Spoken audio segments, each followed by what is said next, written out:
माधव कुंज बिहारी जय राधा माधव कुंज बिहारी जय राधा माधव कुंज बिहारी जय राधा माधव कुंज बिहारी जय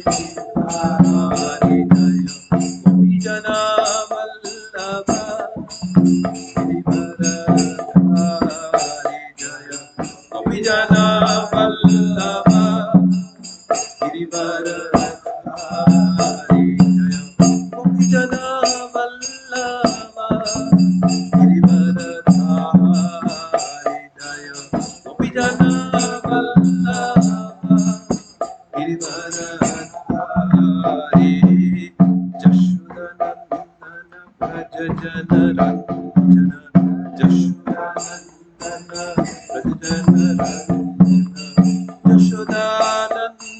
व्रज जनरंजन यशोदानंदन व्रज जनरंजन यशोदानंदन व्रज जनरंजन यशोदानंदन व्रज जनरंजन यशोदानंदन व्रज जनरंजन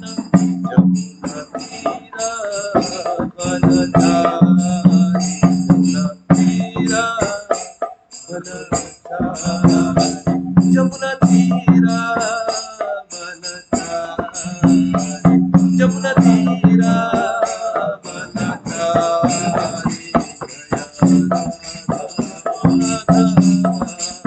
कुंज बिहारी जय राधा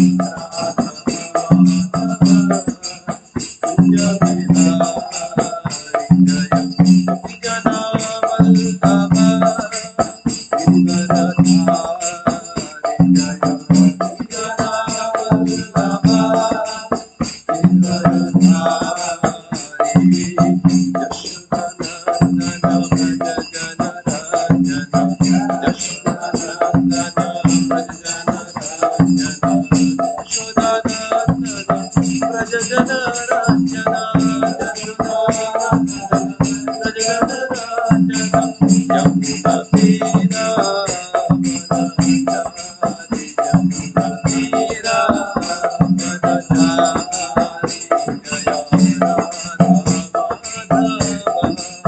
कुंज बिहारी जय राधा माधव कुंज बिहारी हरे कृष्ण कृष्ण कृष्ण हरे हरे हरे राम राम राम हरे हरे हरे कृष्ण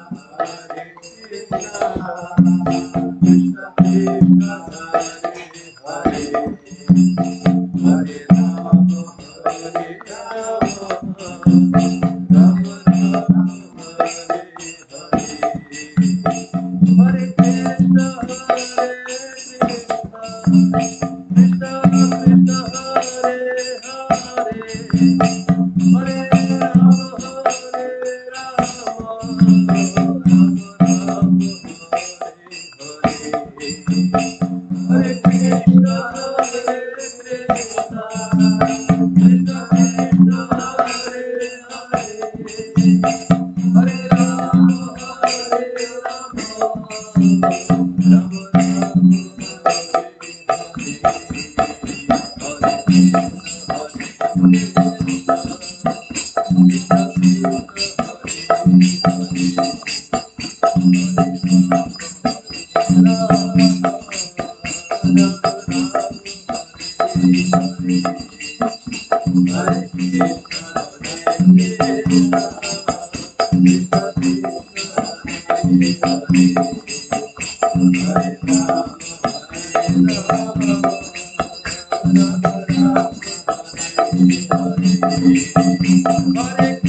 हरे हरे कृष्ण कृष्ण कृष्ण कृष्ण हरे हरे हरे राम राम राम Hare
श्री श्री जगन्नाथ बलदेव सुभद्रा महारानी की जय।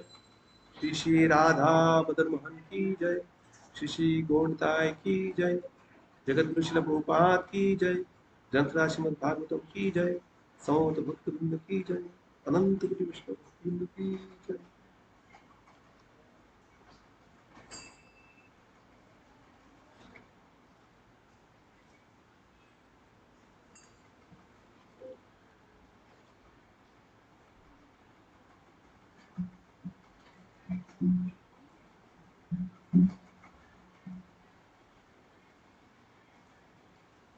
हरे कृष्ण। तो आज हम जिस श्लोका के बारे में चर्चा करेंगे वह श्रीमद् भागवतम की दूसरी कैंटो की 9वें अध्याय की 35वां श्लोक 35वां श्लोक। तो ये जो 35वां श्लोक है ये चतुश्लोकी भागवतम के अंदर आता है। तो हम आगे इसके बारे में चर्चा करेंगे अभी। तो इसके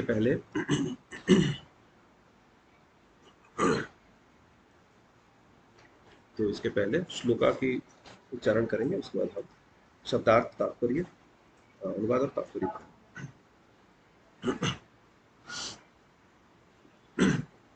ओम नमः भगवते वासुदेवाय।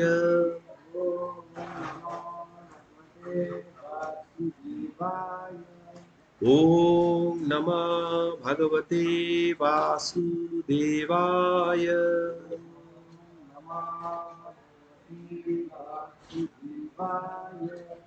ओम नमः भगवते वासुदेवाय।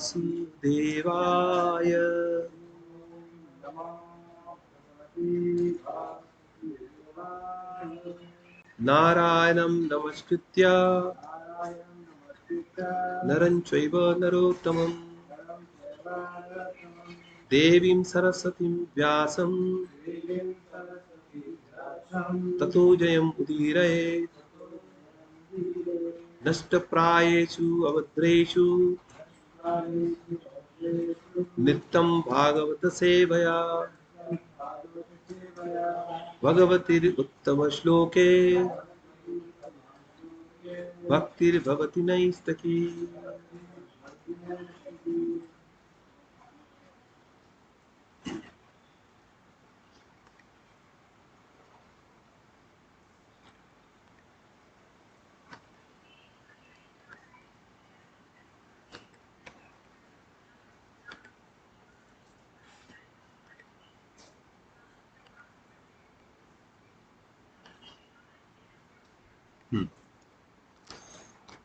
यथा महन्ति भूतानि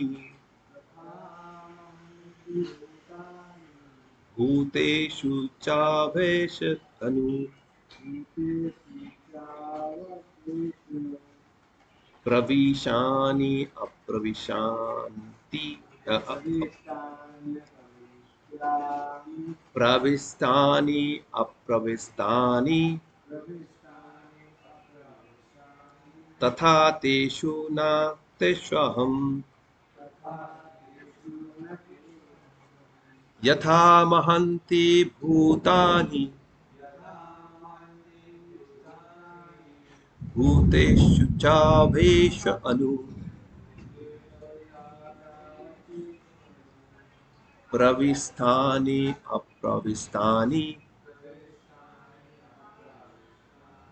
तथा तेषु नास्त्यहम् यथा महन्ति भूतानि भूतेषु चावेश अनु प्रविष्टानि अप्रविष्टानि तथा तेषु नास्त्यहम् यथा महन्ति भूतानि भूतेषु चावेश अनु प्रविष्टानि अप्रविष्टानि तथा तेषु नास्त्यहम्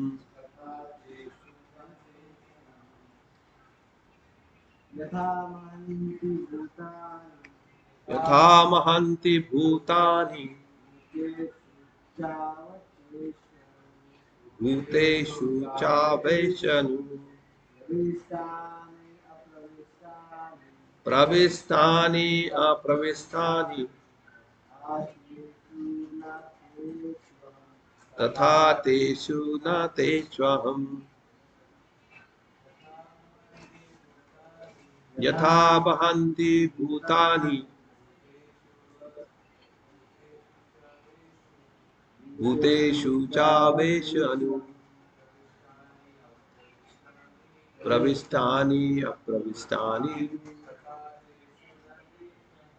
तथा तेषु नास्त्यहम्।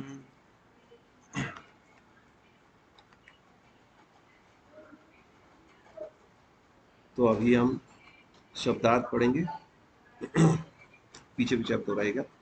यथा जिस तरह, महांति सर्वव्यापी, भूतानि तत्व, भूतेषु उच्च अवचेषु,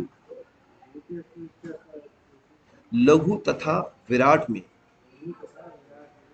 अनु पीछे, प्रविष्टानि प्रवेश कर लिया, अप्रविष्टानि प्रविष्ट नहीं, तथा उसी तरह, तेषु उनमें, न नहीं, तेषु उनमें, अहम में।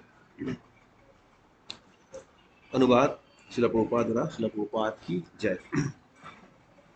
हे ब्रह्मा, तुम ये जान लो कि ब्रह्मांड के सारे तत्व विश्व में प्रवेश करते हुए भी प्रवेश नहीं करते हैं। उसी प्रकार मैं उत्पन्न की गई प्रत्येक वस्तु में स्थित रहते हुए भी प्रत्येक वस्तु से पृथक रहता हूँ। तात्पर्य श्रील प्रभुपाद द्वारा। श्रील प्रभुपाद की जय। भौतिक सृष्टि के महान तत्व अर्थात पृथ्वी, जल, अग्नि, वायु तथा आकाश, समस्त प्रकट वस्तुओं, चाहे समुद्र हो या पर्वत तथा जलचर, पौधे, सरीसृप, पक्षी, पशु, मनुष्य, देवता अथवा जिनका भी भौतिक अस्तित्व है, उनके शरीर में प्रवेश करते हैं, किंतु साथ ही साथ वे उनसे पृथक भी रहते हैं। चेतना की विकसित होने पर मनुष्य शारीरिक क्रिया तथा भौतिक विज्ञान का अध्ययन कर सकता है, किंतु ऐसे विज्ञानों के मूल सिद्धांत भौतिक तत्वों की अतिरिक्त कुछ भी नहीं है। चाहे मनुष्य का शरीर हो या पर्वत का शरीर हो, चाहे ब्रह्मा सहित देवताओं का शरीर हो, वे सभी एक से तत्व पृथ्वी, जल इत्यादि से बने हैं और उसी के साथ ही वे तत्व शरीर से परे भी है।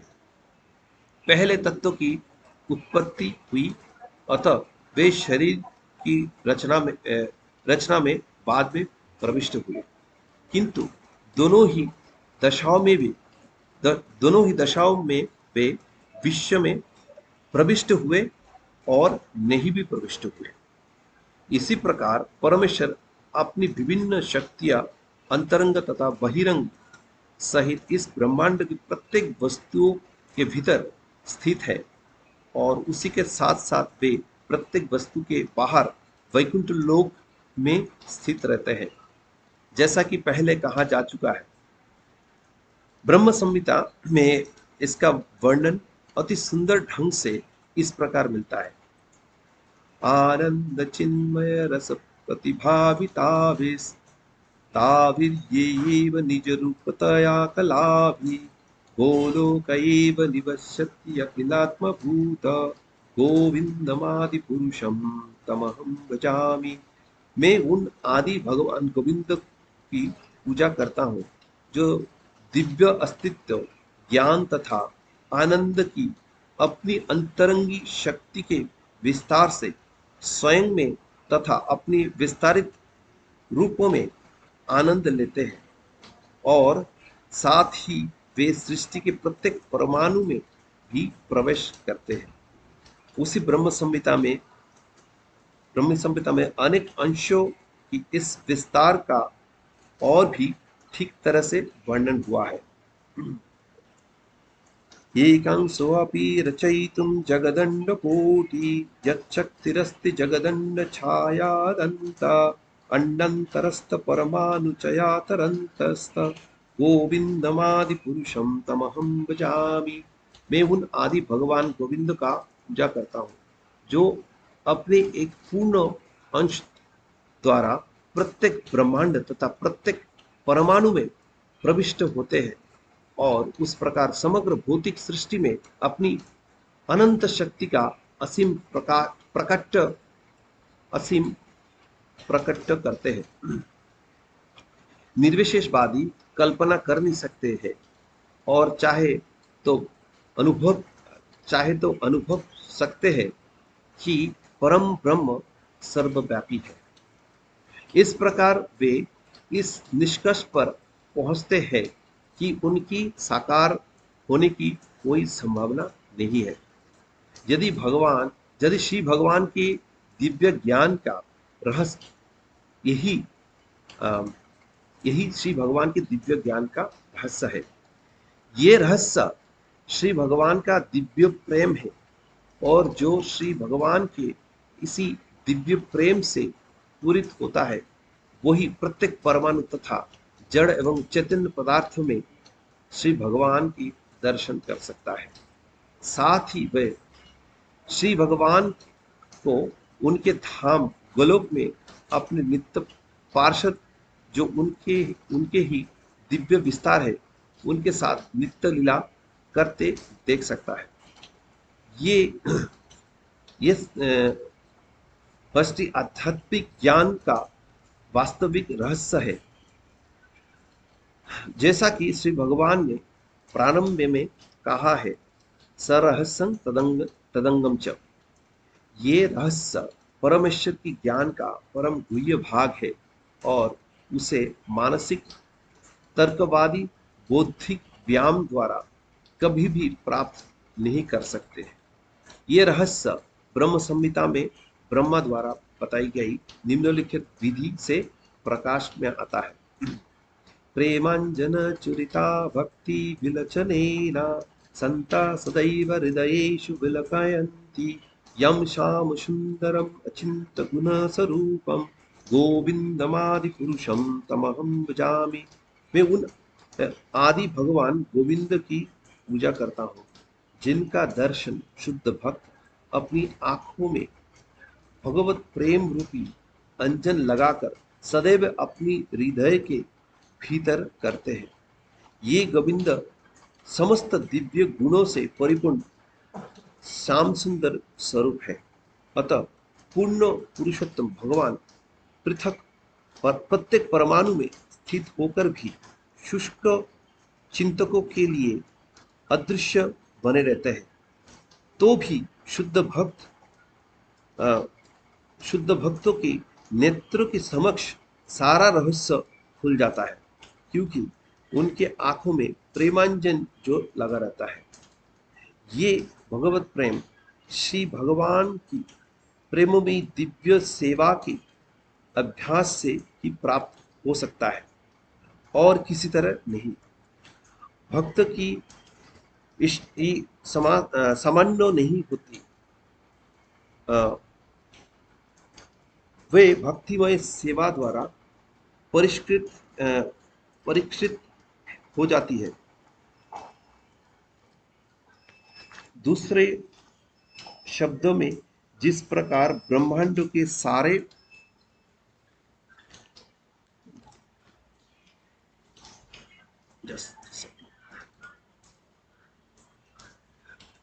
तत्व बाहर तथा भीतर होते हैं, भीतर दोनों जगह दोनों जगह है, उसी प्रकार श्री भगवान के नाम रूप गुण लीलाएं पार्षद इत्यादि जिस तरह उनका प्रामाणिक शास्त्रों में वर्णन है, या भौतिक संसार से परे वे वैकुंठ लोक में दिखते हैं, ये सभी भक्त के हृदय में उसी प्रकार दिखते हैं जैसे टेलीविजन में वस्तुएं दिखती है।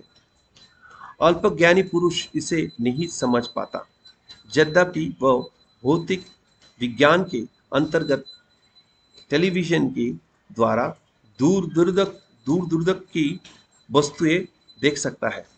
वस्तु तो आध्यात्मिक सृष्टि से उत्पन्न हुआ व्यक्ति अपने हृदय में श्री भगवान के धाम का टेलीविजन प्रतिबिंब सदैव प्राप्त कर सकता है।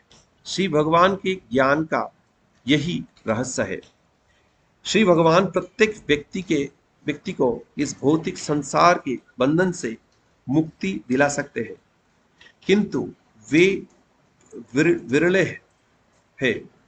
ही भगवत प्रेम का अधिकार प्रदान करते हैं, जिसकी सृष्टि श्री नारद मुनि ने भी की है। मुक्ति ददाति करहिचित स्वम्नो भक्ति योगम। श्री भगवान की ये दिव्य भक्ति इतनी अद्भुत है कि सुपात्र भक्त परम सत्य से ध्यान हटाए बिना मौनानुकूल शारीरिक कार्य में तल्लीन रहता है। इस प्रकार भक्त की हृदय में भगवत प्रेम का उदय होना एक महान रहस्य है। ब्रह्मा पहले ही श्री नारद मुनि से कह चुके हैं कि श्री भगवान की प्रेममयी दिव्य भक्ति में लीन रहने के कारण उनकी इच्छाएं कभी भी अतृप्त नहीं रहती, ना ही उनके मन में भक्ति के अतिरिक्त अन्य कोई इच्छाएं रहती है। भक्ति योग की प्रक्रिया की यही सुंदरता है तथा यही रहस्य है। जिस प्रकार अच्युत होने के कारण श्री भगवान की इच्छा अच्युत है, उसी प्रकार दिव्य भक्ति में लीन भक्तों की इच्छाएं भी अच्युत है। किंतु जिसे भक्ति के रहस्य का ज्ञान नहीं है, ऐसी अज्ञानी के लिए ये समझ पाना अत्यंत कठिन है। जिस प्रकार की पारसमणि को शक्ति की समझ पाना अत्यंत कठिन है, पारसमणि की शक्ति को समझ पाना अत्यंत कठिन है, पारसमणि अत्यंत विरल है, उसी प्रकार श्री भगवान का शुद्ध भक्त भी लाखों मुक्त पुरुषों में विरल ही पाए जाते हैं। कोटिष्यपि महामुनि, ज्ञान द्वारा जितनी भी सिद्धियां प्राप्त की जा सकती है, उनमें से भक्ति योग की सिद्धि सर्वोच्च और सर्वाधिक गुह्य सिद्धि है। यहाँ तक कि योगाभ्यास से प्राप्त होने वाली अष्ट सिद्धियां से भी अधिक गुप्त है। अतः श्री भगवान ने श्रीमद् भागवत गीता में अर्जुन को इस भक्ति योग का उपदेश दिया है। सर्व गुह्यतमं हुई शृणु मे परमं वच। श्री भगवत गीता में सब गोपनीय में भी गोपनीय मेरे परम सार वचन को फिर से सुनो। इसी वचन की पुष्टि ब्रह्मा द्वारा श्री नारद मुनि को कहे गई निम्नलिखित शब्दों से होती है। इदम भगवानम नाम जन्मे भगवतोदितम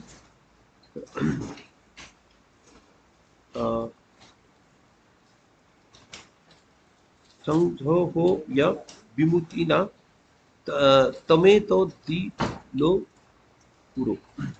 ब्रह्मा ने श्री नारद मुनि से कहा, मैंने श्रीमद् भागवतम के विषय में तुमसे जो कुछ कहा है वो ही मुझसे पूर्ण पुरुषोत्तम भगवान ने कहा था और मैं तुम्हें परामर्श दे रहा हूँ, जिससे तुम इन कथाओं का उत्तम ढंग से विस्तार कर दो, जिससे लोग श्री भगवान की दिव्य प्रेम भक्ति से गुह्य भक्ति योग को सरलता से समझ सके। यहाँ ये ध्यान देने की बात है कि ब्रह्मा को भक्ति योग का रहस्य श्री भगवान ने स्वयं बतलाया था।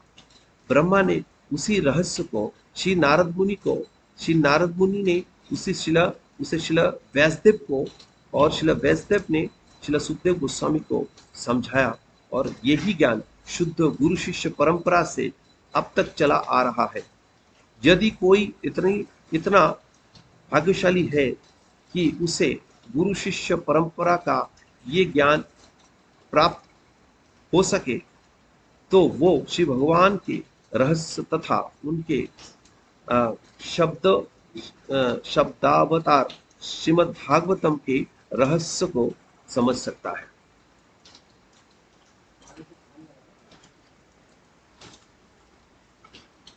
ओम ज्ञानतिमिरान्धस्य ज्ञानाञ्जनशलाकया चक्षुरुन्मिलितं येन तस्मै श्रीगुरवे नमः। श्रीचैतन्यमनोभीष्टं स्थापितं येन भूतले स्वयं रूप कदा मह्यं ददाति सोपदान्तिकं। वन्देऽहं श्रीगुरुं श्रीयुतपदकमलं श्रीगुरुन् वैष्णवांश्च श्रीरूपं साग्रजातं सहगना रघुनाथं तं सजीवं साद्वैतं सावधूतं परिजनासहितं कृष्ण चैतन्य देवं श्रीराधा कृष्णपादां सहगना ललिता श्री विशाखान्वितं च। हे कृष्ण करुणा सिन्धु दीनबन्धु जगत्पते गोपेश गोपिकाकन्त राधाकन्त नमोस्तुते। तप्त कंचन गौरांगी राधे वृंदावनेश्वरी वृषभानुसुते देवी प्रणमामि हरिप्रिये। वञ्चाकल्पतरुभ्यश्च कृपासिन्धुभ्यैव च पतितानां पावनेभ्यो वैष्णवेभ्यो नमो नमः। जय श्री कृष्ण चैतन्य प्रभु नित्यानंद श्री अद्वैत गदाधर शिवासादि गौर भक्तवृंद। हरे कृष्ण कृष्ण कृष्ण हरे हरे, हरे राम राम राम हरे हरे। नमो विष्णुपादाय कृष्ण कृष्णाय भूतले श्रीमते भक्ति वेदांत स्वामी नितिनमिने। नमस्ते सारस्वती देवे गौरवाणी प्रचारिणे निर्विशेष शून्यवादी पाश्चात्य। हरे कृष्ण। तो आज हम जिस श्लोक के बारे में चर्चा करेंगे वो है श्रीमद् भागवतम की दूसरी कैंटो की 9 अध्याय की 35वां श्लोक। तो ये चतुश्लोकी भागवतम की तीसरा श्लोक है। तो जैसे कि हम जानते हैं कि ये जो चैप्टर है इसका शीर्षक है श्री भगवान के वचन का उदाहरण देते हुए प्रश्नों की उत्तर। तो इसमें भगवान की जो 4 श्लोक है, भगवान ने जो ब्रह्मा जी को बताए थे मूल 4 श्लोक जिसको चतुश्लोकी कहते हैं, ये चारों इस अध्याय में है। तो भगवान की जो वर्जन है, भगवान ने जो बताया था उसी के आधार पे यहाँ पे जो ज्ञान प्रदान किया गया है इस चैप्टर में। तो ब्रह्मा जी ने शुरुआत में जो 4 सवाल किए थे, इसके पहले आता है 4 सवाल। वो 4 सवाल क्या क्या है? भगवान की जो अलग अलग रूप है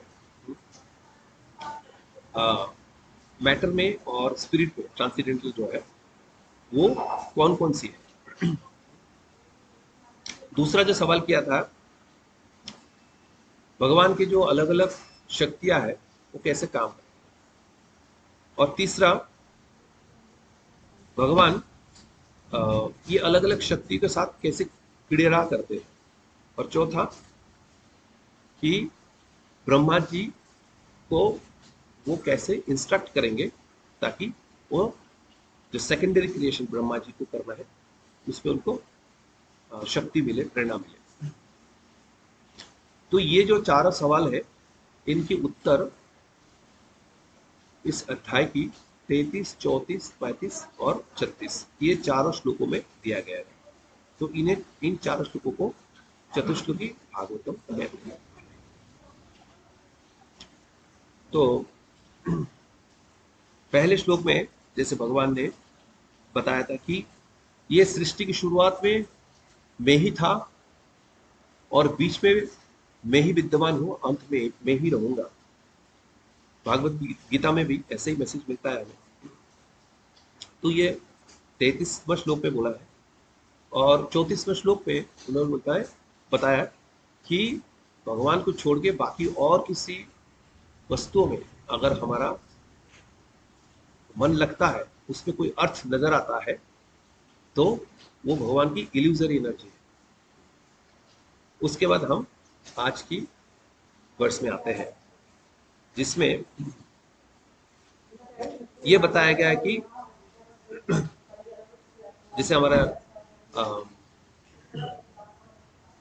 विश्वनाथ चक्रवर्ती ठाकुर, हमारे कुछ जो आचार्य हैं, उनके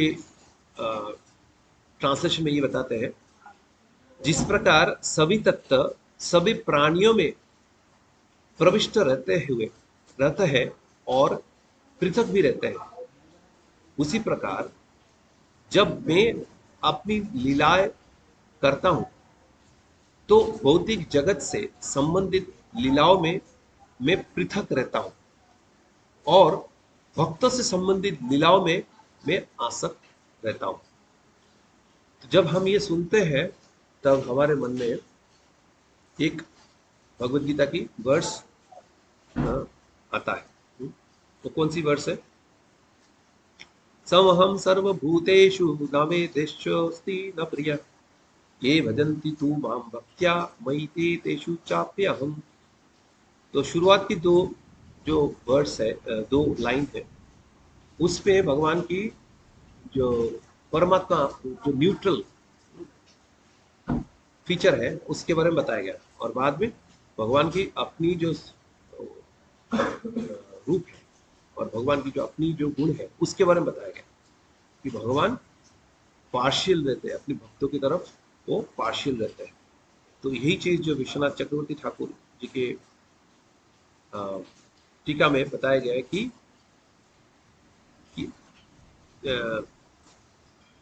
उन्होंने बताया कि जब मैं अपनी लीलाएं करता हूं तो भौतिक जगत से संबंधित लीलाओं में मैं पृथक रहता हूं और भक्तों से संबंधित लीलाओं में मैं आसक्त रहता हूं। तो भगवान जो है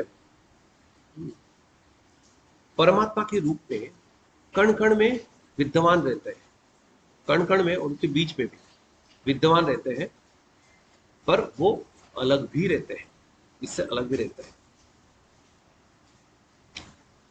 तो अभी सेपरेट का मतलब ये है कि अलग, ये तो हम समझते ही है, पर सेपरेट का मतलब ये भी है वो डिटैच्ड रहते हैं, डिटैच रहते हैं। तो इसको हम कैसे समझेंगे? भौतिक सृष्टि के महान तत्व अर्थात पृथ्वी, जल, अग्नि, वायु तथा आकाश सभी व्यक्त सत्ताओं के शरीर में प्रवेश सत्ताओं को शरीर में प्रवेश करते हैं। समुद्र, पर्वत, जलचर, पौधे, सरीसृप, पक्षी, पशु, मनुष्य, देवता तथा सभी भौतिक रूप से प्रकट प्राणी और साथ ही ये तत्व भिन्न भिन्न स्थान पर स्थित होते हैं।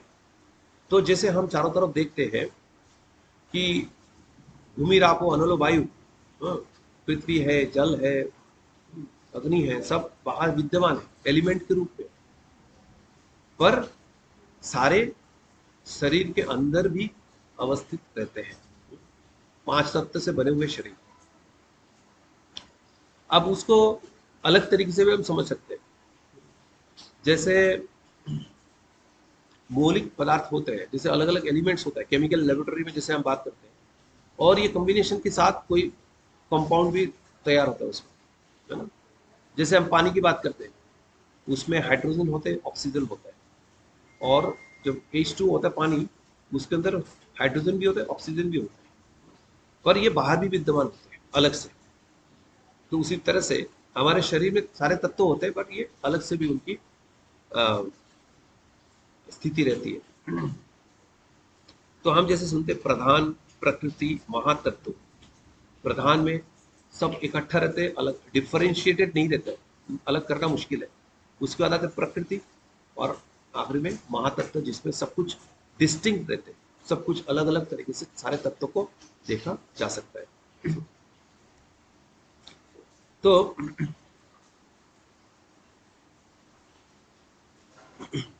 महाविष्णु जब अवलोकन करते हैं दुर्गा देवी की तरफ, तो दुर्गा देवी प्रेग्नेंट होती है और प्रकृति प्रेग्नेंट होती है, और सारे जीव का इससे आविर्भाव होता है। तो ये हम कह सकते हैं कि दुर्गा देवी जो है वो इंग्रेडिएंट प्रोवाइड करती है, और ब्रह्मा जी जो है वो टेम्पलेट प्रोवाइड करते हैं, और उसी प्रकार अलग अलग प्रकार की शरीर बनते हैं इस भौतिक जगत में। पर ये जो अलग अलग तत्व है, अलग अलग तत्वों को हम जब देखते हैं, हमारे अंदर कोई इमोशंस आता है, आता है कि नहीं, आता है, नहीं आता। हाँ, थोड़ा बहुत रेत देख लिया यहाँ पे, या कुछ भी पानी, थोड़ा बहुत पानी, एक बकेट में थोड़ा पानी है, देख लिया, उसमें कुछ इमोशन आता है हमारे मन में, नहीं आता है ना। अलग अलग तत्वों को देखते हैं, नहीं आता। जैसे कोई लकड़ी है, पेड़ को काट के कुछ लकड़ी यहाँ पे रखा है, उसको देख के आपके मन में कोई इमोशन आएगा। पर उसके उससे कोई आकृति दिया जाए, कोई, जैसे चैतन्य महाप्रभु कहते हैं कि वुडन डॉल जो होता है, स्त्री का जो आकार में वुडन डॉल होता है, उसमें भी अगर किसी के पैर लग जाता है तो भी उसके मन में विकार आ सकता है। ऑपोजिट जेंडर की बात कर रहे हैं, तो मतलब इमोशंस आ सकता है जब इसमें कोई आकार मिलता है ना। और भौतिक जगत में किसी कोई भी आकार अपने तरीके से आप नहीं बना सकते। जैसे पीछे टेबल है, ये टेबल जो है ना, आध्यात्मिक जगत में उसका मूल आकार है, उसी का रिफ्लेक्शन ये टेबल है। तो कोई भी चीज आप अपनी तरीके से नहीं बना सकते हो जिसका मूल आकार आध्यात्मिक जगत में नहीं है। आप, आकार तो एक बात है, इमोशंस भी, आप कोई भी इमोशंस या कोई भी तरह का सोचना अलग तरीके से सोच नहीं सकते हो जो भगवान के अंदर जो सोच नहीं है, क्योंकि भगवान हर चीज का स्रोत है, ऐसा है। तो तेजो वारी मृगा विनिवन, तो ये जो आकाश है, वायु है, अग्नि है, सब अलग अलग तो रहता है, पर जब सब सम्मिलित होते हैं तो ऐसे ऐसे रूप प्रकट होते हैं जो बड़े बड़े मुनि ऋषि देवताओं को भी विचलित कर देते। मुह्यंती यत् सूर्य। तो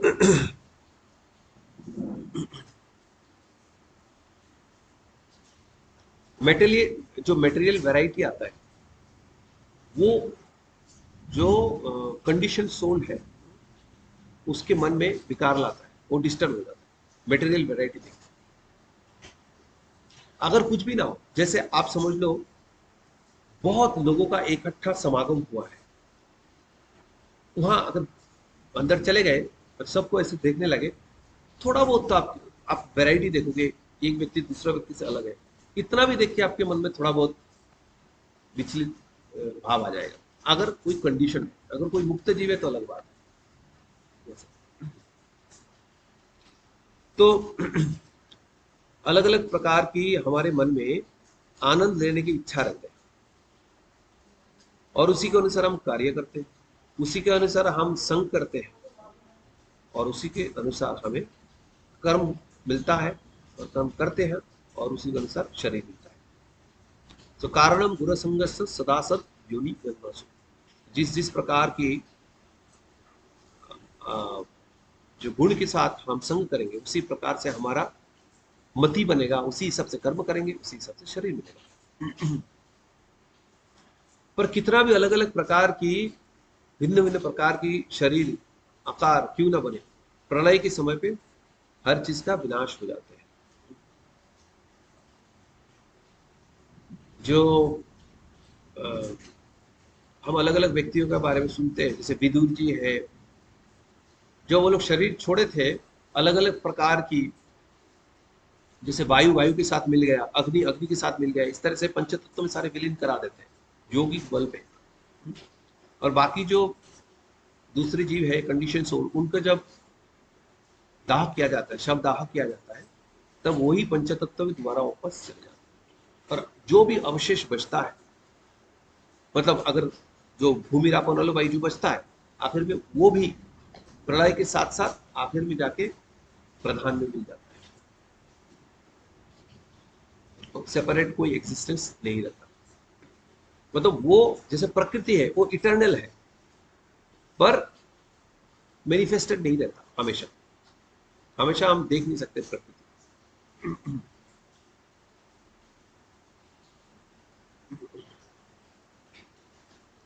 और ये सारे तत्वों को जब हम जोड़ते हैं तो अलग अलग प्रकार के ब्रह्मा जी के दिए हुए टेम्पलेट के हिसाब से शरीर बनते हैं। तो ये जो मेटेरियल वैरायटी है, वेरिएटेडनेस है, तो ये स्पिरिचुअल वेरिएटेडनेस जो होता है वो सोर्स ऑफ एंजॉयमेंट होता है, उसमें एक्सेस ही मिलता है। पर जो मटेरियल वेरिएटेडनेस होता है उसमें पेन ही पेन मिलता है।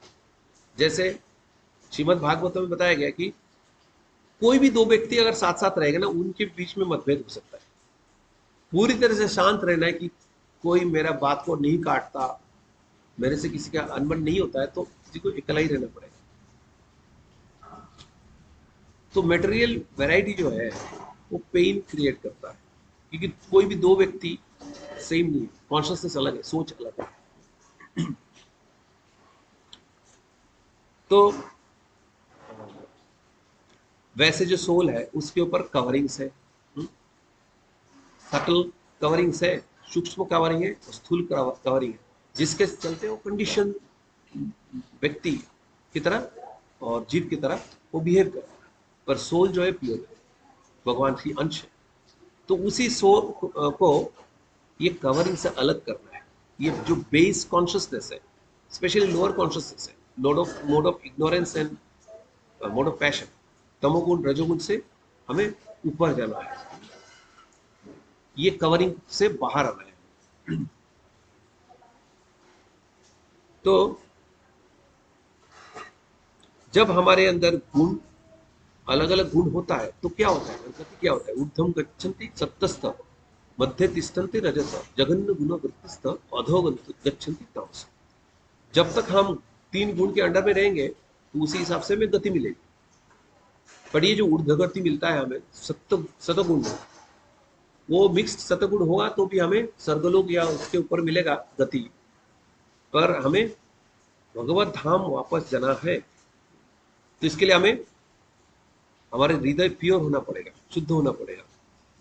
और कैसे होएगा, हमें भगवान को ग्लोरिफिकेशन करना पड़ेगा, तभी हमारा हृदय शुद्ध होगा। भगवत धाम वापस जाना ही हमारा लक्ष्य है जीवन की। ये भौतिक जगत जो है एक अस्पताल की तरह है, चिकित्सालय। यहाँ पे हमारा सुधार होता है, अगर हम उसी सेंस पे लेंगे तो अगर हम यहाँ पे सोचेंगे कि हमें एंजॉय करना है तो यहाँ से हम कभी मुक्त नहीं हो पाएंगे। कभी हम भगवान से विमुख हुए थे, भगवान को टाटा बाय बाय करके हम भौतिक जगत में आ गए थे और तब से हमारा दुख की कोई अंत नहीं है। जब तक हम वापस नहीं जाएंगे तब तक हमारा दुख का कोई अंत नहीं होने वाला। अनादि बहिर्मुखा जीव कृष्ण भूली गेला, अतएव कृष्ण वेद पुराण कोयला। भगवान की कितनी कृपा है कि अनादिकाल से हम बहिर्मुख हैं, भगवान से मुंह फेर लिया हमने, पर भगवान ने हमें छोड़ा नहीं। परमात्मा के रूप में तो हमारे अंदर है ही, पर भगवान चाहते हम पूरी हमारे जो चेतना है वो पूरी तरह से विकसित हो और विकसित चेतना के साथ, कॉन्शियसनेस के साथ हम भगवत धाम वापस जाए। और उसके लिए सदियों से भगवान सारे सारे अलग अलग प्रकार के इंतजाम करते आ रहे हैं। उन्होंने गुरु प्रोवाइड किया, भक्तों को संघ प्रोवाइड किया, मंदिर का अरेंजमेंट कराया, तीर्थ स्थल हमें अवेलेबल कराए, इतने सारे नदियां हैं, गंगा जमुना जैसे नदियां हैं जिसपे जाके हम स्नान करके पावन हो सकते हैं, तीर्थ स्थान है और शास्त्र है, वेद पुराण, ये भगवान समय समय पे आके प्रकट कराते हैं ताकि ताकि जीव को इस भौतिक जगत से बाहर जाने की कोई रास्ता पता लगे। भगवान आए, खुद आए और संकीर्तन आंदोलन शुरू किए चैतन्य महाप्रभु ने। तो इस प्रकार भगवान समय समय पे अवतार लेके आते, दूसरी अपनी भक्तों को भेजते ताकि जो कंडीशन सोल है, बद्ध जीव है, उनको भगवत धाम वापस जाने के रास्ता मिले। और अगर हम सुधरते नहीं है तो भगवान के दूसरे रूप भी है, काल रूप है, हाँ? जिनको वो रूप चाहिए उनको वो रूप भी दिख जाता है। कल की अवतार आएंगे, वो अच्छी तरह से वो रूप दिखाएंगे सबको। और जिनको भगवान के सौम्य बापू देखना है, सुंदर दिव्य रूप देखना है, उनको वो भी प्राप्त होगा। जैसे अर्जुन ने भगवान से रिक्वेस्ट किया था, भगवान जब उनका विश्व रूप दिखा रहे थे, भगवान ने बोला, अर्जुन ने बोला नहीं, आप आपका दिव्य रूप दिखाओ। तो भगवान ने पहले चतुर्भुज रूप, उसके बाद अपना सौम्य बापू दिव्य रूप के दर्शन कराए। तो अपनी कॉन्शियसनेस के हिसाब से जिसके जिस प्रकार की कॉन्शियसनेस उसी को उसी प्रकार की भगवान की रूप का दर्शन होता है। जब भगवान कंस को वध करने के पहले जो मल्ल युद्ध के आंगन में आए थे, तो उनको देख के अलग अलग व्यक्ति को, सेम जो भगवान के रूप को देख के अलग अलग प्रकार की उनके अंदर इमोशंस आए, अलग अलग प्रकार की उनके साथ रिश्ते के बारे में वो सोच रहे थे। कंस को क्या, कंस को डेथ पर्सनिफाइड दिखाई दे रहे, मृत्यु दिखाई दे रहे, और बाकी जो कावर्ड बॉयज थे उनको अपनी खेलने के साथी उस रूप में दिखाई दे रहे थे।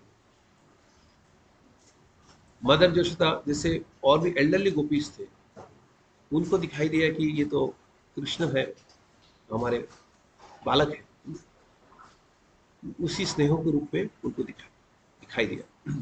तो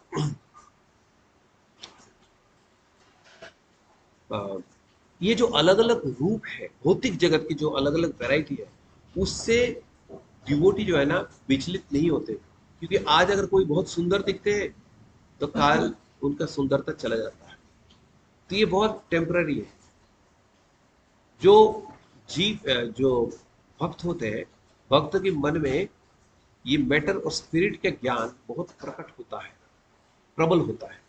तो अच्छी तरह से समझ सकता है, कोई भी चीज हो वो एनालाइज कर लेता है कि क्या मैटर है और क्या स्पिरिट है, और उसी हिसाब से वो कार्य करता है। मैटर के पीछे कोई भागेगा तो उसको बार बार निराशा का सामना करना पड़ेगा, वो बार बार दुखी होएगा। तो इस भौतिक चेतना से हमें बाहर जाना है। निर्लिप्त रहना है, जैसे भगवान स्वयं निर्लिप्त रहते हैं। तो इस जगत में रहना है, बट इस जगत की बनके नहीं रहना है। जैसे भौतिक भगवत गीता में बताया गया, पद्म पत्रम इवम बस, हाँ, in the world but not of the world. तो उसी हिसाब से हमें निर्लिप्त रहना है, डिटैच रहना है।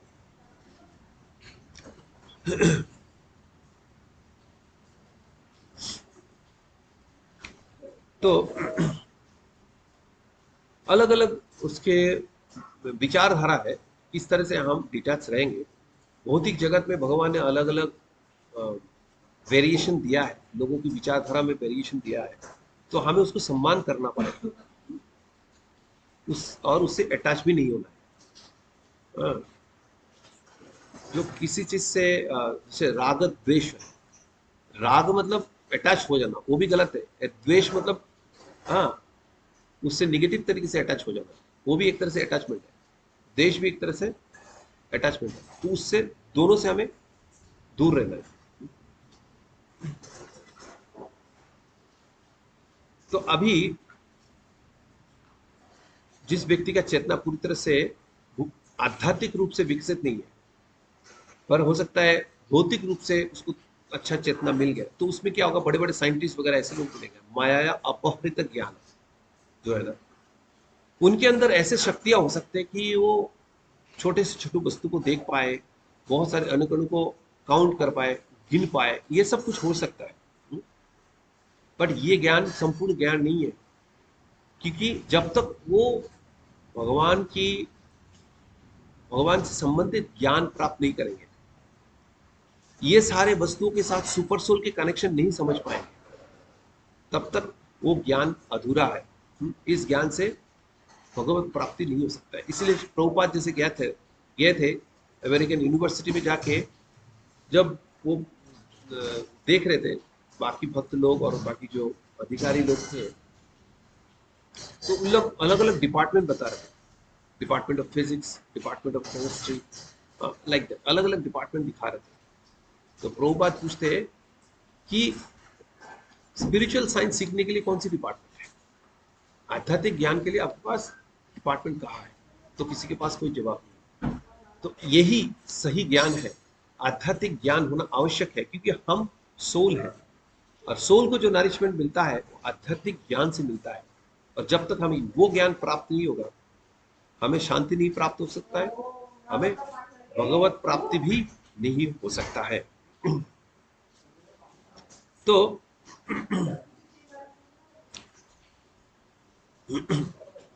तो ये जो अलग अलग भौतिक तत्व है, वो शरीर में प्रवेश करता भी है, मतलब जीव के अंदर प्रवेश करता भी है और नहीं भी करता है। तो ये इसको हम कैसे समझेंगे?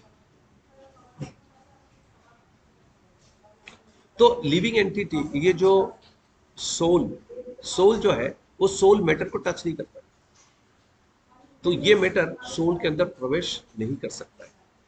तो ये जब हम शुद्ध सोल के बारे में बात कर रहे हैं, वही बात जब हम उसके ऊपर के कवरिंग की बात करते हैं, सटल बॉडी, तो सटल बॉडी जब शुद्ध हो जाता है, तो किसी भी चीज से, किसी भी भौतिक चीज से वो अटैच नहीं होता है। बट भौतिक चीज से अटैच ना होने का मतलब ये नहीं कि आध्यात्मिक चीज से अटैच नहीं होती। कि हम युक्त वैराग्य करते हैं, अगर हम युक्त वैराग्य की प्रिंसिपल को ढंग से अप्लाई नहीं करेंगे, तो वो फल्गु वैराग्य बन जाएगा कि हमें अटैच डिटैच मतलब हर चीज से डिटैच होना है। ऐसे अगर करेंगे तो स्पिरिट से भी डिटैच हो जाएंगे, तो फल्गु वैराग्य कहलाएगा। पर हमें वो नहीं करना है, हमें युक्त वैराग्य होना है, भगवान से संबंधित हर चीज से हमें आसक्त होना है और मैटर से डिटैच होना है। तृतीय अर्थन अप्रतीयता, जो पिछला वर्ष है, उसमें भगवान से संबंधित हर वस्तु में वैल्यू देखना है। भगवान से जो चीजें जुड़े नहीं है, उसमें आसक्ति नहीं रखना है, या किसी भी चीज को भगवान से डिस्कनेक्टेड रूप से नहीं देखना है। किसी चीज को भगवान से डिस्कनेक्टेड रूप से देखा और उसमें हमें वैल्यू नजर आया, तब तो हमारा कल्याण बिल्कुल नहीं हो सकता। इस भौतिक जगत में हम सड़ते रहेंगे। तो तो अब तक हम जीव की बात कर रहे थे। भगवान भी इस जगत में जब आते हैं, लीलाएं करते हैं, तो बिल्कुल और निर्लिप्त रहते हैं। कोई भी चीज भगवान को यहाँ पे प्राप्त करने के लिए कुछ भी नहीं, भगवत गीता में उन्होंने बता दिया सीधा सीधा। यहाँ पे उनको प्राप्त करने के लिए कुछ भी नहीं है, भक्तों को आनंद देने के लिए आते हैं। तो किसी भी चीज से वो लिप्त नहीं होते, वो पूरा निर्लिप्त रहते हैं।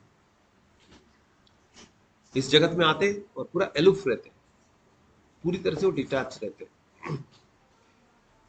कभी भी उनके कोई कोई कवरिंग नहीं चढ़ता। जो मायावादी लोग सोचते हैं कि माया से कवर्ड हो गए, ऐसा बिल्कुल सच नहीं है। भगवान हमेशा मुक्त रहते हैं, मुक्त जीवन से भी वो ऊपर है। जिस प्रकार एक गाड़ी के अंदर अगर हम घुसते हैं, तो क्या हम गाड़ी से कवर हो जाते हैं? गाड़ी के अंदर होते हैं बट उससे कवर नहीं होते। उसी तरह से हमें इस जगत के अंदर रहना है, पर इस जगत की बन के नहीं रहना। तो इस गाड़ी को चलाने के लिए एक चालक चाहिए, तो इसी तरह इस जगत को चलाने के लिए एक चालक चाहिए। वो चालक कौन है? जगन्नाथ जी है, जो इस जगत को चलाते हैं। तो लॉर्ड इस जगत को चलाते हैं, जगदीश्वर है। एक पत्ता भी भगवान की इच्छा के बिना हिलता नहीं। तो विराट पुरुष जब लेटे हुए थे और लग रहा था कि उनके अंदर कोई चेतना नहीं है, तो विराट पुरुष के जगाने के लिए अलग अलग जो वो होता है, जो अलग अलग देवता है, सारे आए उनको जगाने के लिए। प्रिसाइडिंग डीटीज, जैसे वायु की प्रिसाइडिंग डीटी होते हैं, पृथ्वी के प्रिसाइडिंग डीटी होते हैं, तो सब आए, उनको जगाने के प्रयत्न किया, पर सब लोग नाकाम रहे। तो उसके बाद सुपर सोल आए और चित्त में प्रवेश किया, तुरंत वो जाग उठे, विराट पुरुष जाग उठे, और साथ साथ सारे कार्य ब्रह्मांड के होने लगे। सूरज भी रोशनी देने लगे, वायु भी चलने लगे, ग्रह जो है सारे अपने अपने कक्ष में घूमने लगे, सब कुछ होने लगे। तो भगवान की जो शक्तियां है, अंदरूनी शक्ति और बहिरंगा शक्ति है। अंदरूनी शक्ति जो है और अंतरंग शक्ति जो है, वो है सुभद्रा मैया, जो उनकी सिस्टर के रूप में आते हैं लीला करने वाले, और बहिरंगा शक्ति है दुर्गा देवी, वो भी सिस्टर के रूप में प्रकट हुई थी। कृष्ण लीला में हमने देखे हैं। तो इन दोनों में अंतर क्या है? अंतरंगा शक्ति और बहिरंगा शक्ति के अंदर डिफरेंस क्या है? तो एक जो अंतरंगा शक्ति है वो आग की तरह है, और बहिरंगा शक्ति वो धुआं की तरह है। आग से सर्विस मिलता है और धुआं से क्या मिलता है? ट्रबल। धुआं से ट्रबल मिलता है। हम आग सेकने के लिए जब जाते हैं तो आग ही ढूंढते, धुआं नहीं ढूंढते।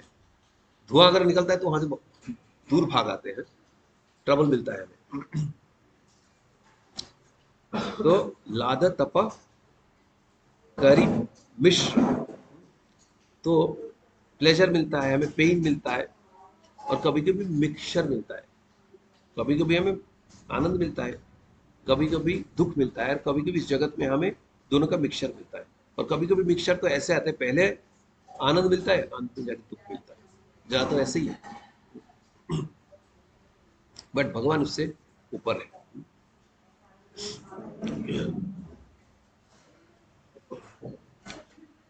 हम लोग कैसे पहले आनंद बाद में दुख भुगतते हैं। कभी कभी हमें बहुत स्वादिष्ट हमारे फेवरेट डिश कोई बना के देता है, हम खाते हैं, खाते ही रहते हैं, और बाद में ओवर ईटिंग के चलते हमें बहुत दुख झेलना पड़ता है, इंडाइजेशन का सामना करना पड़ता है। तो ये दुर्गा देवी जो है त्रिशूल लेके खड़ी रहती है, मतलब भागो यहाँ से, ये जगत तुम्हारा नहीं है। और राधा रानी क्या है, हाथ में क्या रहती है? बाएं हाथ में वो बुके, फ्लावर बुके लेके खड़ी रहती है। एक हाथ में उनके माला भगवान को पहनाने के लिए दाएं हाथ, फ्लावर बुके बाएं हाथ में, क्योंकि वो हमें स्वागत करने के लिए वेट कर रही है। तो वो हमारे असली जगत है, अपनी जगह है। इस भौतिक जगत में हर कदम में हमें डेंजर का सामना करना होगा। पदम पदम विपदम नातीश। और प्रभुपाद कहते हैं कि ये डेंजर होना भी चाहिए। कुंती महारानी की प्रेयर्स की एक परपोर्ट में बताते हैं कि ये डेंजर होना भी चाहिए। और पदम पदम विपदम नातीशम, आई थिंक 10th कैंटो की 14th चैप्टर के 58th वर्स ऐसे बोलता है कि जो भगवान की शेल्टर लेता है वो बछड़े की पैर के जितना पानी जमता है उसके हिसाब से वो आसानी से क्रॉस करके जा सकता है। नहीं तो ये भौतिक जगत की हर एक कदम में हमें बहुत विपद का सामना करना पड़ता है। तो भगवान हर एक अणु कणु में व्याप्त रहते हैं और वो बाहर भी होते हैं। वो कैसे होता है? भगवान गोलोक में भी, गोलोक में निवसति अखिलात्म भूत, गोलोक में अपने स्वरूप में विद्यमान रहते हैं और यहाँ पे कण कण में विराजमान रहते हैं। तो भगवान कर सकते, आम जीव नहीं कर सकता। और भगवान के 3 पुरुष अवतार के बारे में हम जानते हैं, महा विष्णु, गर्भोदकशाही विष्णु, क्षीरोदकशाही विष्णु। तो गर्भोदकशाही विष्णु, जो महाविष्णु से जो ब्रह्मांड मिलता है बनते हैं, उसके अंदर गर्भोदकशाही विष्णु प्रवेश करते हैं और उनकी नाभि कमल से ब्रह्मा जी उत्पन्न होते हैं। वो सेकेंडरी क्रिएशन करते हैं और बाद में क्षीरोदकशाही विष्णु जो है हर एक जीव के अंदर विद्यमान रहते हैं। तो इस प्रकार भगवान बाहर भी रहते हैं, गोलोक में भी रहते हैं, बाहर भी रहते हैं और हर एक जीव के अंदर भी रहते हैं। पर भगवान इससे अलग अलग चीजें कैसे कर सकते हैं? एक ही साथ अलग अलग जगह पे विद्यमान कैसे हो सकते हैं? भगवान ने कृपा किया ना, तो भगवान की अनुयायी जो है ना वो भी ये कर सकते हैं, अलग अलग जगह पे एक साथ विद्यमान हो सकते हैं। वो कैसे? भगवान जब बहुलाश्व श्रुतदेव नाम की जो 2 भगवान के भक्त थे, इन्होंने भगवान को इनवाइट किया था। तो उनके घर पे जब गए थे, एक ही समय में दोनों ने इनवाइट किया था, पर भगवान एक ही समय में दोनों के घर पे गए थे और उनके इनविटेशन को स्वीकार किया था। उसी प्रकार भगवान ने जो 16,100 रानियों से जब उन्होंने विवाह किए थे, तो भगवान अलग अलग रूप में विस्तार तो हुए ही थे, साथ साथ में माता देवकी जो है वसुदेव, वो भी इतने ही रूप में प्रकट हुए थे। क्योंकि ऐसा नहीं कि एक महल में भगवान सबके साथ है और बाकी महल में सिर्फ भगवान ही है विवाह के समय, ऐसा नहीं। भगवान के जो पूरे अंतराज हर एक महल पे 16,108 रानियों महल पे, 8 तो अलग अलग तरीके से, बट 100 जो 16,100 रानी के महल पे सब में भगवान अपनी पूरी अंतराज के साथ ही। तो भगवान चाहे तो कुछ भी हो सकता है। भगवान तो विस्तार कर ही सकते हैं, भगवान के भक्त लोग भी विस्तार कर सकते हैं, भगवान की कृपा से।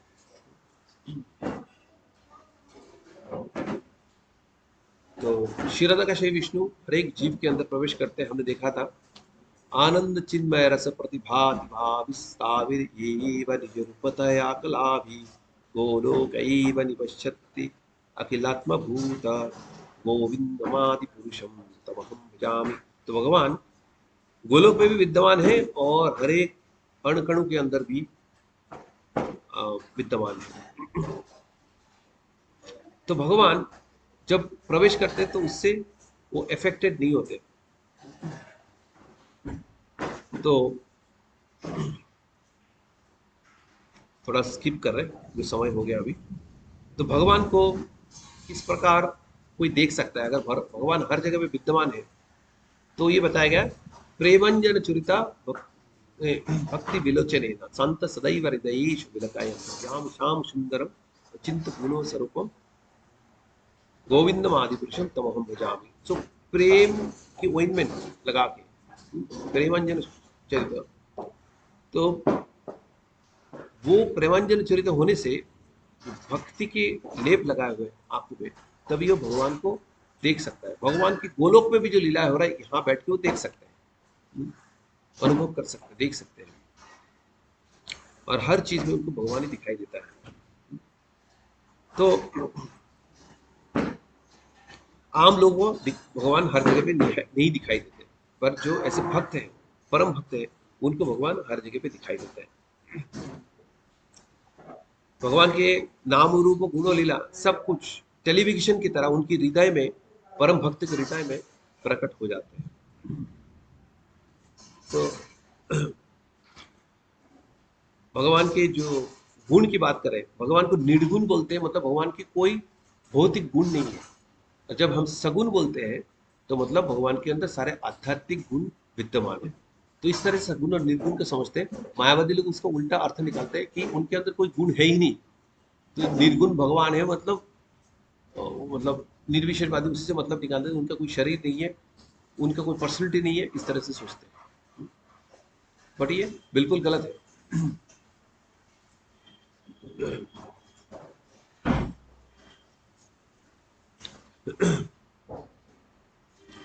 तो इस प्रकार भगवान बिल्कुल डिटैच रहते हैं इस भौतिक जगत में, कोई भी चीज उनको आ, मान नहीं सकती। वो निरंकुश रहता है इस भौतिक जगत में। तो हम लोग जैसे कोई भी कुछ चीज क्रिएट करते हैं उससे अटैच हो जाते हैं। ब्रह्मा जी के भी मन में ये शंका था कि मैं कुछ क्रिएट करूंगा तो उसमें अटैच हो जाऊंगा, इसलिए भगवान से प्रार्थना कर रहे थे, शक्ति प्रार्थना कर रहे थे। हम लोग अटैच हो जाते हैं, हाँ कितना अच्छी बढ़िया चीज मैंने बनाया, ऐसा कुछ किया, बट भगवान उससे बिल्कुल अटैच नहीं। कितना कुछ क्रिएशन चलता रहता है, खुद क्रिएट करते हैं, उसके बाद एक ब्रह्मांड से दूसरे ब्रह्मांड में जब समय होता है तुरंत चले जाते हैं, बिल्कुल डिटैच रहते हैं, किसी भी बंधन में नहीं आते।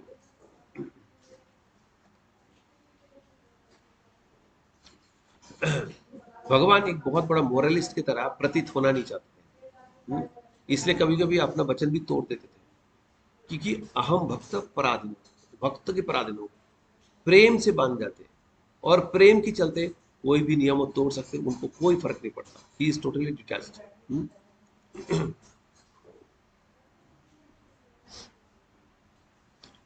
तो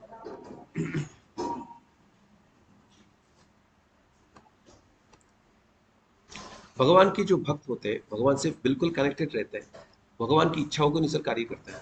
इसलिए जिस प्रकार भगवान अच्युत होते हैं, भगवान के भक्त लोग भी, प्योर डिवोटीज भी अच्युत होते हैं। मतलब अचूक, उनके सोच जो है अचूक होता है, जो सोचते वही होता है। युधिष्ठिर महाराज ने राजस्व यज्ञ करने का प्लान बनाया, सोचा कि भगवान को ग्लोरीफाई करेंगे, तो जैसे सोचा जितनी भी बाधाएं बीच में आए भगवान ने सारे दूर कर दिया, और आसानी से वो राजस्व यज्ञ कर पाए। तो भगवान की जो प्योर डिवोटी होते हैं उनकी इच्छा भगवान पूरी करते हैं, वो कभी अपूर्ण नहीं रहता है। इसलिए भगवान ने बोला है, ये जो ज्ञान है भगवान की भक्ति के ज्ञान है वो गुह्यतम ज्ञान है। सर्व गुह्यतम गुह्यो शुणु में परमम वचन, भगवत गीता में कहा है भगवान ने कि ये 1864 में, ये परम गुह्य ज्ञान है, भगवत प्राप्ति की ज्ञान है। इसलिए ध्यान से श्रवण करने के लिए उन्होंने अर्जुन को बोला है। ये भगवान की प्रेम भक्ति जो है ये भगवान की परम गुह्य ज्ञान है।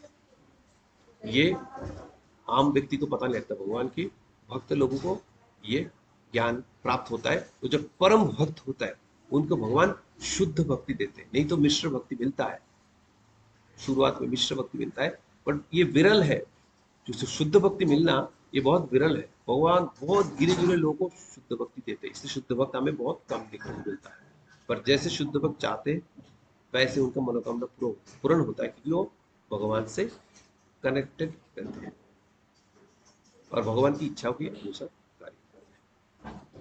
तो ये गुह्य ज्ञान है भगवान के परम, जो भगवान के डिवोशनल सर्विस की, जिससे जो तदंग जो बोला है, डिवोशनल सर्विस जो है वो अंग है, और इससे हमें भगवान की प्रेम प्राप्त होता है, प्रेमों में भक्ति प्राप्त होता है, वो गुह्य ज्ञान है। सरस तदंग। भगवान का प्रेम भक्ति जो है रहस्य है, और भगवान की जो वैदिक साधना भक्ति यहाँ बताया गया, इससे हम वो गुह्य ज्ञान को प्राप्त कर सकते हैं या भगवान की परम भक्ति प्राप्त कर सकते हैं। तो उसी के साथ आज की कथा को यहीं पे विराम देते हैं। जगत गुरु शिला प्रभुपाद की जय। ग्रंथराज श्रीमद् भागवत।